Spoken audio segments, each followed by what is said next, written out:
is Sean Hammond with PremierGuitar.com. We're at Winter NAMM 2019 in Anaheim, talking to Jeff at the Boss Roland booth. Boss/Roland. How's it going, Jeff? So we're looking at the latest from you guys, which is a Boss product, not Roland, but whatever.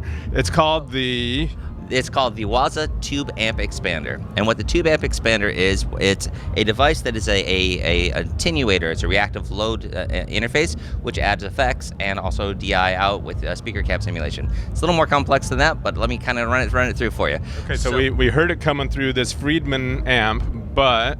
Yeah, so what we have right now is we have got a Friedman Runt 50, which was loaned to us by Dave Friedman. Thanks, Dave.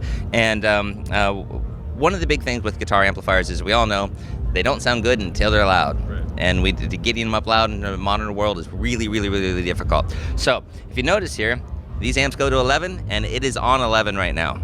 I've got this thing fully cranked, so we're getting all that power amp juiciness and transformer distortion, all that cool stuff. It's coming into here from the speaker jack, and what I have here is, you probably have heard of reactive loads. Yeah. Right? Reactive loads are really important because they actually tell the amplifier how to sound. Because this, typically what happens with the speaker is it moves, and we think it's just an EQ going out that way, but its movement actually feeds back into the amplifier, and it changes the tonality. Output transformer. Yeah, that's transformer distortion. You adjust it all the time in the form of presence control. It has all kinds of characteristic interactions. So a bunch of the reactive loads that are out today, they only have one reactive load. But if you're not a 112 Deluxe and you've got a Marshall head and a Marshall 412, don't you want that to actually be doing the right harmonics and have the presence curve be in the right place? Of course you do. So with this, we've got 16 different loads, so we can actually dial it in to match the actual reactive load. On top, there's a little graph there, and there's not one 412, there's four 412s, because greenbacks sound different than vintage 30s, so it sounds a bit different than G12Ds to 75s. So we've got them all dialed in here and ready to go. Once I've got that, I've got a continuous control for volume, not a stepped control, as you will typically see. So let me turn this guy all the way down, no volume. So we're just stepping it through all in a nice step. That alone would be an awesome tool, but it gets much better, because now that I have that, I can actually go to the next section. It says this amp doesn't have reverb, but now it does.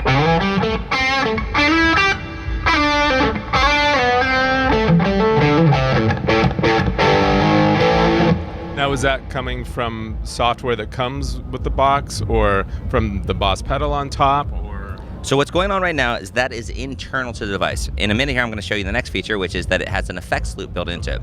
Now, we've all had that classic head that we've all loved, and we've all known people that have taken them out and had somebody modify them to put an effects send and return on them, and they never again sound the same because that effects send and return has messed things up.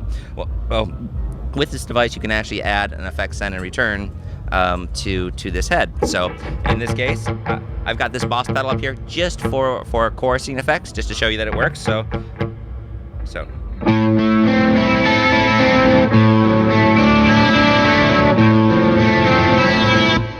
I've added reverb, I've added chorus via an external effects loop. I have internal effects as well. So let me turn off this reverb and turn on a little delay.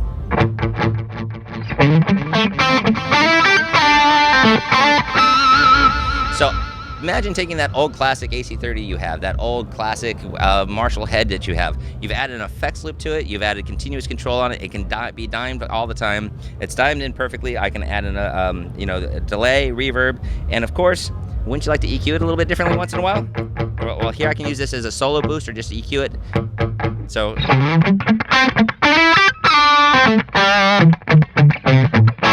And that would all be cool. But this amp is a 2-channel amp. I can even, with this thing, send this back to the foot switch control on the amplifier, and let's make it clean.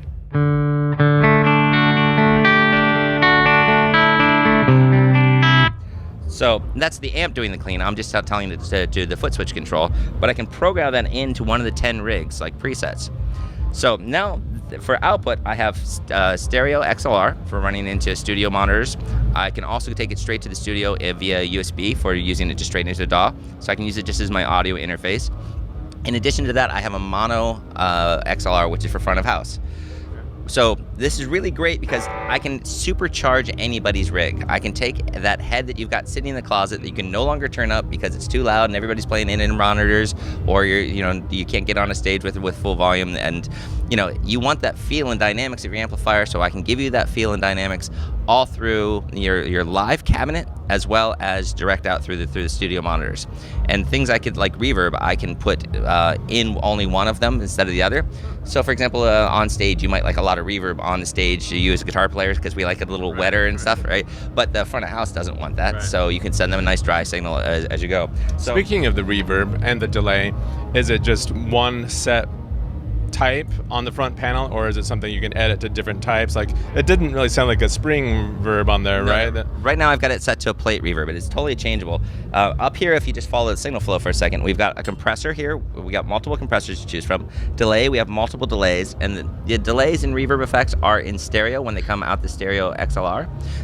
So I've got panning delays and things like that. I've got reverb, which I can, as I said, I can pan whether it goes out the cabinet sim or not. And then, of course, I have cabinet sims. I've got 24 cabinets to choose from. I can choose mic placement, whether a room is small or large, or if it's anechoic. I can change mic placement, position, mic type, cabinet type. And if I don't have what you're looking for, you can load your own IRs. Okay.